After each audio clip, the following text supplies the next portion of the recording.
বন্ধু, আপনি যা বলছেন প্রতিদিন, তো তার বিনিময়ে নির্দিষ্ট কোনো পারিশ্রমিক আপনি তো চাচ্ছেন না, মানুষের কাছ থেকেও না, আমার কাছ থেকেও না। আপনি তো আমার কোম্পানির চাকরিও করতেছেন না, মানুষের কোম্পানির চাকরিও করছেন না, আপনি আল্লাহর কথা বলতেছেন, সেটা বলেই যাবে। ইন হুয়া ইল্লা যিকরুন লিল আলামিন, এটা তো কেবলই আপনার রব মহান আল্লাহ পাকের বাণী। কোরআনুল কারীমের মধ্যে আল্লাহ তাআলা বলেন, ওয়ামা আকসারুন নাসি ওয়ালাউ হারাসতা বিমুমিনিন। নবীজিকে বলছেন, বন্ধু আপনি চাইলেও অধিকাংশ লোক মুমিন হবে না। সেটা নবীজিকে আল্লাহ বলছে। তা আমাদের আমলে কি কথা? সংখ্যাগরিষ্ঠ মানুষ নাফরমানি করবে, এটাই স্বাভাবিক। অনুগত, বাধ্য, আল্লাহর প্রতি কৃতজ্ঞ বান্দা কম। এটা আল্লাহরই ফয়সালা। বলে এমন কেন? এটা আল্লাহর জিজ্ঞান, এমন কেন? সে মালিকের ইচ্ছা, আল্লাহ তাআলার ইচ্ছা। এই জন্য আমি অনুরোধ করলাম, ছেলেরা তোমরা বসো, প্রত্যেকে স্বেচ্ছাসেবক ভাই, তোমরা যারা গলায় কার্ড ঝুলানো, তোমরা বসাইবার চেষ্টা করো, কথা ছাড়া। বসলে বরকত হয়, আল্লাহর কথা বসে শোনা আদব। আমাদের চট্টগ্রামের একজন আলেম আছেন, ভালো ওয়াইজ, চট্টগ্রামের প্রসিদ্ধ মাদ্রাসা, সারা বাংলাদেশের বিখ্যাত মেখল মাদ্রাসা, তার উস্তাদ মুহাদ্দিস হযরত মাওলানা ইসমাইল খান মেখল। ওনার মুখে আমি শুনছি যে বসে আল্লাহর কথা শোনা, এটা আল্লাহর কথা শুনবার আদব, আর দাঁড়াইয়া থাকা এটা গরুওয়ালার আদব। হযরত বলছি মানে হইলো যে গরু বেচতে এ বাজারে, তে দাঁড়াইয়া থাকে, তে বইয়া না, গরু যদি দৌড় দেয়, এই জন্য গরু বাজারে বয়া না, কাস্টমারেরও না, বিক্রেতাও, সবাই কি থাকে, দাঁড়ায় থাকে, গরু নিয়ে সবাই টেনশন। আর দিনই মজমাতে সবারই বসা উচিত, আল্লাহর কথা বসে শুনলে দিলে চলে, মোবাইল ছাড়া। এমনিতেও আমরা সবাই জানি একটা অত্যন্ত ফজিলতপূর্ণ গুরুত্বপূর্ণ রাত। সেই হিসাবে আলহামদুলিল্লাহ আপনারা যে এতটা রাত অবধি এখানে সবরের সাথে বসছেন, নওজোয়ান ভাই তোমরাও বসেছ, আল্লাহ সবাইকে কবুল করে। আল্লাহ তাআলা আমাদের সবাইকে এই রাত্রির ফাজাইল বারাকাত আল্লাহ তাআলা আমাদেরকে দান করেন। আলহামদুলিল্লাহ আলহামদুলিল্লাহ নাহমাদুহু ওয়া নাস্তাঈনুহু ওয়া নাস্তাগফিরুহু ওয়া নু'মিনু বিহি ওয়া নাতাওয়াক্কালু আলাইহি ওয়া নাউযু বিল্লাহি মিন শুরুরি আনফুসিনা ওয়া মিন সাইয়্যাতি আ'মালিনা। মান ইয়াহদিহিল্লাহু ফালা মুদিল্লা লাহু ومن يضلله فلا هادي له ونشهد أن لا إله إلا الله وحده لا شريك له ونشهد أن سيدنا وحبيبنا ومولانا محمدا عبده ورسوله أما بعد فأعوذ بالله من الشيطان الرجيم بسم الله الرحمن الرحيم قل يا عبادي الذين أسرفوا على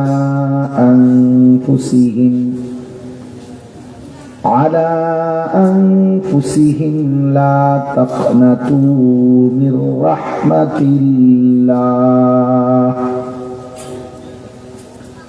إن الله يغفر الذنوب جميعا إنه هو الغفور الرحيم وأنيبوا إلى ربكم وأسلموا له من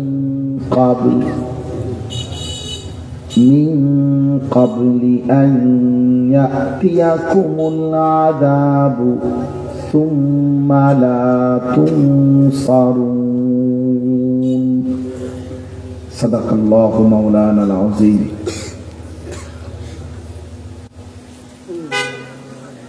وعن علي بن أبي طالب رضي الله تعالى عنه قال رسول الله صلى الله عليه وسلم إذا كانت ليلة النصف من شعبان فقوموا ليلها وصوموا نهارها أو كما قال النبي صلى الله عليه وسلم اللهم صل على محمد وعلى آل محمد كما صليت على إبراهيم وعلى آل إبراهيم إنك حميد مجيد اللهم بارك على محمد وعلى آل محمد كما باركت على إبراهيم وعلى آل إبراهيم إنك حميد مجيد سبحانك لا علم لنا إلا ما علمتنا إنك أنت العليم الحكيم. الحمد لله আল্লাহ পাক রব্বুল ইজ্জত জুল জালাল ওয়াল ইকরামের ফজল কারাম রব্বুল আলামিনের ইহসান মেহেরবানি দয়া আল্লাহ তাআলা আমাদেরকে আজ 3 ফেব্রুয়ারি 2026 রোজ মঙ্গলবার লক্ষ্মীপুর জেলা রামগঞ্জ উপজেলাধীন হানুবাইশ বড়বাড়ি জামে মসজিদের উদ্যোগে আজকের এই মুতাবাররাক ওয়াজ মাহফিলে মহিমান্বিত বরকতময় রাতে আল্লাহ তাআলা আমাদেরকে একসাথে জমা হওয়ার তৌফিক দান করেছেন। আলহামদুলিল্লাহ। মহান আল্লাহ পাকের মেহেরবানি যে আল্লাহ তাআলা আমাদেরকে এই পর্যন্ত হায়াত দান করেছেন। আলহামদুলিল্লাহ। সবাই মিলে নওজোয়ান ভাই তোমরাও বসছো, অনেক চাচা বাবা, অনেক তালেবে ইলম। এই মুহূর্তে আলহামদুলিল্লাহ আমাদের কওমি মাদ্রাসার পরীক্ষা শেষ, যার কারণে বলা যায় অনেক তালেবে ইলম বাড়িতে আছে, আসছে, বোঝা যায়। এবং বয়স্ক বাবা চাচা সবাই মিলে আমরা নেককারদের মজলিসে আছি। আলহামদুলিল্লাহ। অতএব এখানে আমরা যতক্ষণ বসে থাকবো ততক্ষণ লাভবান। নবী সাল্লাল্লাহু আলাইহি ওয়াসাল্লাম বলছেন, উত্তম মানুষের সঙ্গ, নেককার মানুষের সঙ্গ আতর বিক্রেতার মতো, কাহামিলুল মিস্ক, আতর বিক্রেতার মতো। নবী সাল্লাল্লাহু আলাইহি ওয়াসাল্লাম বলছেন, আতর বিক্রেতার কাছে তিনটা জিনিস, তিনটার একটা না একটা তুমি পাবেই। ইম্মা আন ইউহদিয়াকা, হয়তো আতর বিক্রেতা তার কাছে গেলে তোমাকে এমনিতেই একটু আতর ছোট্ট শিশিতে হাদিয়া দিবে। দ্বিতীয়ত ইম্মা আন তাবতাআ মিনহু, অথবা তুমি তার থেকে কিছু কিনবে আতর। ইম্মা আন তাজিদা মিনহু রিহান তাইয়্যিবা, অথবা তুমি তার কাছ থেকে সুগন্ধি পাবে। কিনলাও না, দিলও না, ঠিক আছে, কিন্তু যে কতক্ষণ ছিলা ততক্ষণ নাকে সুগ্রাম।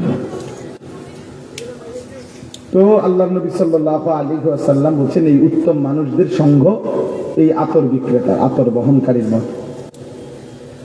অবশ্যই এখানে বসার দ্বারা সুগন্ধই ছড়াবে, আখিরাতের কোনো না কোনো পুঁজি সামান্য পরিমাণ হলেও অর্জন হবে। এই একবার সুবহানাল্লাহ, আল্লাহ নবী সাল্লাল্লাহু আলাইহি ওয়াসাল্লাম বলছেন, আযমু মিন উহুদ, উহুদ পাহাড়ের চাইতে ভারী নেই। তাহলে কতটা লাভ হইল? মনে করেন একবারই বললাম সুবহানাল্লাহ, একবারই বললাম উহুদ পাহাড়ের চাইতে ভারী নেই। এবং হাদিসে কুদসির মধ্যে আছে, আল্লাহ তাআলা বলছেন নবী সাল্লাল্লাহু আলাইহি সাল্লামকে যে বন্ধু আমার নেককারদের মজলিস, আমার প্রিয় বান্দাদের মজমা, সান্নিধ্য, মজলিস এমন যে সেখানে যেই বসে আমি আল্লাহ কাউকেই বঞ্চিত করি না, সকলকেই মাগফিরাত দান করি। হুমুল কওমু লা ইয়াশকা বিহিম জালিসুহুম, আল্লাহ বলেন আমার প্রিয় বান্দাদের মজমা এমন যেখানে আমি আল্লাহ তাআলা যারাই বসছে কাউকেই বঞ্চিত করি। এই জন্য এই কিশোর ছেলে, নওজোয়ান ছেলে, তোমাদের সঙ্গ তোমরাই মনে করো ভাই, ভেবে দেখো যারা সমবয়সী অথচ অসৎ, যে প্রত্যেকের মুখ থেকে হয় গালি, নয় নারী, নয়তো কোনো অশ্লীল কথা, বেহায়া কথা, নয়তো মোবাইলের কোনো অসভ্য কথা ছাড়া আর কিছু নেই। এই মানুষগুলো মন্দ সঙ্গী, অসৎ সঙ্গী। অসৎ সঙ্গী তাফসীরের মধ্যে আছে অসৎ সঙ্গীকে শয়তান বলা হয়, পরিষ্কার তাফসীর আছে। যে মানুষকে মন্দ কাজের দিকে ধাবিত করে সে একে তো ইবলিস শয়তান বাস্তব যেটা আছে এটাও তাকে মন্দ কাজের দিকে ধাবিত করছে, আর মানুষরূপী, বন্ধুরূপী, সঙ্গীরূপী যে তাকে মন্দ কাজের দিকে ধাবিত করে সেও শয়তান, তাকেও শয়তান বলা হয়। এই জন্য কোরআনুল কারীমের মধ্যে আল্লাহ তাআলা বলছে ওয়া কানা শাইতানু লিল ইনসানি খাযুলা, প্রত্যেকটি মানুষের সঙ্গী শয়তান। দুই রকম, ইবলিস শয়তান অথবা মানুষরূপী শয়তান, উভয়টাই পাপের মুহূর্তে পাপ করলে ওই ব্যক্তিকে ছেড়ে দেয়, তাকে ত্যাগ করে, অর্থাৎ তার থেকে সরে পড়ে। এটা দুনিয়াতেও, এটা আখিরাতেও। হ্যাঁ, কোরআনুল কারীমে সূরা হাশর একটা সূরা আছে, এই সূরার মধ্যে আছে যে নাফরমানের সাথে শয়তানের আচরণটা কিরকম। ইয ক্বালা লিল ইনসানি কফুর, শয়তান প্রতি মুহূর্তে নাফরমান পাপীকে বলে আল্লাহর নাফরমানি করো করো করো করো, চুরি করো, ডাকাতি করো, জিনা করো, ব্যভিচার করো, মদ খাও, জুয়া খেলো, বেপর্দা হও, বেহায়াপনা করো, সুদ খাও, হারাম খাও, শিরিক করো, মূর্তির পূজা করো, আল্লাহর অবাধ্যতা করো, এভাবে বলতে থাকে, প্ররোচনা দিতেই থাকে। ফালাম্মা কাফারা, আল্লাহ কোরআনে বলছেন যখনই সে পাপ শুরু করে, নাফরমান যখন পাপ করে, এই মদ যখন খায়, জুয়া যখন খেলে, চুরি যখন করে, ব্যভিচারের দৃশ্য যখন দেখে, নারী যখন বেপর্দা চলতে থাকে, হারামখোর যখন সুদের লেনদেন করে, হারামের টাকা মিলায় হিসাব করে, এই ঠিক পাপের সময় রানিং অবস্থায় তৎক্ষণাৎ ইবলিস শয়তান, আল্লাহ কোরআনে বলছে, ওই নাফরমান থেকে সরে যায়। ক্বালা ইন্নী বারীউম মিনকা, ইবলিস বলে আমি তোমার থেকে মুক্ত, আমি তোমার থেকে মুক্ত। ইন্নী আখাফুল্লাহ রাব্বাল আলামিন, আমি আল্লাহকে ভয় করি। ইবলিসে বলে, আশ্চর্য, ইবলিস আল্লাহকে ভয় করে মানে কি? তাফসীরের মধ্যে লিখছে, অর্থ হলো ইবলিস বলে, শয়তান বলে যে আমি সেই আদমের জামানা থেকে দেখছি এই পর্যন্ত আল্লাহ তাআলা পাপী, নাফরমান ব্যক্তি কিংবা গোষ্ঠী সম্প্রদায়কে শত শতবার আল্লাহ এই পৃথিবীকে ধ্বংস করে দিতে আযাব দিয়ে, এটা আমি নিজ চোখে দেখছি। এই জন্য আমি জানি যে যখনই বান্দা পাপ করে তখনই সে আল্লাহর আযাবের উপযুক্ত হয়। হয়তো কাউকে আযাব দেয়, কাউকে দেয় না। এখন কি নিশ্চয়তা আছে তোমাকে দিবে না? আমি তো দেখছি এমন বহুজনকে আযাব দিছে আল্লাহ। অতএব প্রত্যেক পাপের মুহূর্তে আমার ভয় হয়, যদি আল্লাহর আযাব আসে এখন তোমার উপরে, তাহলে আমিও তো ধ্বংস হয়ে যাব। এই জন্য আমি তোমার থেকে মুক্ত। এই জন্য প্রত্যেকটা মানুষের এটা মনে রাখা উচিত। পাপী, নাফরমান, তাকে নাফরমান অবস্থায় তার সাথে শয়তান পর্যন্ত তাকে ঘৃণা করে। এই জন্য প্রত্যেকটা মদখোর, নেশাখোর, জুয়ারি, চরিত্রহীন, লম্পট ছেলে পেলে, নারী, ছবি, অশ্লীলতা, বেহায়াপনা নিয়ে যাদের জীবন, পরে ইবলিস শয়তান পর্যন্ত ঘৃণা করে। মানুষ এবং পশু জানোয়ার তো ঘৃণা করেই, এমনকি শয়তান পর্যন্ত তাকে ঘৃণা। শয়তান পর্যন্ত কোরআনুল কারীমের মধ্যে আছে, বদরের যুদ্ধের দিন সূরা আনফালের মধ্যে আছে। বদরের যুদ্ধের দিন ইবলিস শয়তান, মক্কার কাফের কুরাইশ 1000 কাফের, তাদেরকে বলছিল লা গালিবা লাকুমুল ইয়াওম, আজকে তোমাদের উপরে কেউ বিজয়ী হবে, মুসলমানদের এই হিম্মতে নাই। সে বলছে মানুষের আকৃতি ধরে আইসা বলছে যে আমি এইমাত্র দেখে আসছি মুসলমানদের কাছে সর্বোচ্চ 8টা তরবারি আছে আর 2টা ঘোড়া আছে, আর কিছু নেই। 313 জন লোকও কম, অস্ত্র সম্ভার বলতে কিচ্ছু নেই। তোমরা অনায়াসেই জিতবা। ওয়া ইন্নী জারুন লাকুম, আমি তোমাকে সাথেই আছি যুদ্ধের শেষ পর্যন্ত। ফালাম্মা তারাআতিল ফিআতান, আল্লাহ কোরআনে বলে যখন 2 দল মুখোমুখি হলো, আসমান থেকে ফেরেশতা নামতে শুরু করলো। ইমানদার মুসলমান আর ফেরেশতারা যখন একযোগে এই বেঈমানদের উপরে আক্রমণ শুরু করলো, নাকাসা আলা আকিবাইহি, শয়তান তৎক্ষণাৎ তাদের থেকে সঙ্গ ছেড়ে সরে গেল। হ্যাঁ, কোরআন শরীফের আয়াত, সরাসরি আয়াত, সরে গেছে শয়তান। এবং এই কথাটাই, সেই মেয়ে কথাটাই বলছে যে ইন্নী আরা মা লা তারাউনা ইন্নী আখাফুল্লাহ। ইবলিস বলতেছে যে হে কাফেররা, তোমরা তো দেখো না, আমি দেখতেছি ফেরেশতা নামতেছে আর আমি আল্লাহকে ভয় করি। আল্লাহর আযাব যদি চূড়ান্ত তোমাদের সকলকে ধ্বংস করে দেয় তো আমাকেও ধ্বংস করে। এই জন্য বললাম আর কি, প্রথম কথা এটা, মন্দ সঙ্গী এক মানুষের জীবনের সবচেয়ে বড় অভিশাপ। বহু যুবক কিশোর, কেউ মায়ের পেট থেকে 4 বছরের বাচ্চা যখন ছিল অনেক ফুটফুটে ছিল, 6 বছরের বাচ্চা ছিল মায়ের আদরে। আমার 4 বছরের বাচ্চা আছে, শতবার বাচ্চা, শতবার বাচ্চা আদর পাইছে, আদর করি। এই এখনো আমারে বলছে আব্বু আমি ছোট্ট মুসল্লা দিয়া, হ্যাঁ হিজাব পরে আব্বু আমি নামাজ করতেছি, দোয়া করতেছি, এমনি এমনি দায়ী বুঝছে সে। তার বয়স 4 বছর। তাহলে ছোট্ট 4 বছরের বাচ্চা, 6 বছরের বাচ্চা, অবুঝ বাচ্চা, সে মদখোর হয়ে বড় হয় নাই, নেশাখোর হয়ে বড় হয় নাই। মায়ের পেটে, মায়ের কোলে, মায়ের আদরে এই বাচ্চা মোবাইলে অশ্লীল ছবি দেখে নাই, উলঙ্গ নাচ গান দেখে নাই, এই চুল বেঈমানের মতো রাখে নাই। কিন্তু বন্ধু নামের কোন অসৎ সঙ্গী এবং মোবাইলের এই অসৎ সঙ্গ আজকে একদিন সময়ের ব্যবধানে 16 বছর 18 বছরের একটা ছেলেকে আল্লাহ ভুলায় দিচ্ছে, আখিরাত ভুলায়। ও জানে না তার আল্লাহকে, তার সৃষ্টিকর্তাকে।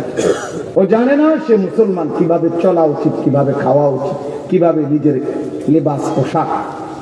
ও মনে করছে গোটা পৃথিবীর সমস্ত সৌন্দর্য, হাসি, আনন্দ, উল্লাস ইউরোপ, এই মানে। অথচ পৃথিবীর সবচেয়ে জঘন্য, নিকৃষ্ট, চরিত্রহীন, লম্পট সব ইউরোপ, একেবারে নিকৃষ্ট। মানবতা, ভদ্রতা, মনুষ্যত্ব এক জাররা এই বেঈমানদের কাছে নেই, এই বেঈমানদের কাছে কিচ্ছু নাই ওদের কাছে। কতগুলো মেশিন আর যন্ত্রপাতি, কতগুলো উপকরণ আধুনিক, এই ছাড়া। আরে দোস্ত, মেশিনে না অনেক গতি, মোবাইলের না অনেক গতি, আখলাকের গতি কি, প্রযুক্তি না অনেক আধুনিক, বিমানে না অনেক দ্রুত গতি, গাড়িয়ে না অনেক দ্রুত গতি, রাস্তা না অনেক মসৃণ, বিল্ডিং এ না অনেক মজবুত, কিন্তু মানুষের আখলাক এই কয়েকদিনে যেটা তোলপাড় সারা পৃথিবী। গত 30 জানুয়ারিতে পৃথিবী তোলপাড় করে ফেলছে আমেরিকার একটি জঘন্য, বিভৎস, ভয়ঙ্কর, নিকৃষ্ট এক মানুষ, জেফ্রি অ্যাপস্টাইন। এই নাফরমান এক জঘন্য মানুষ, যে এক বিশাল বড় দ্বীপের মধ্যে প্রমোদ ভবন রিসোর্ট তৈরি করে পৃথিবীর সমস্ত নামি দামি ব্যক্তিদেরকে নিয়ে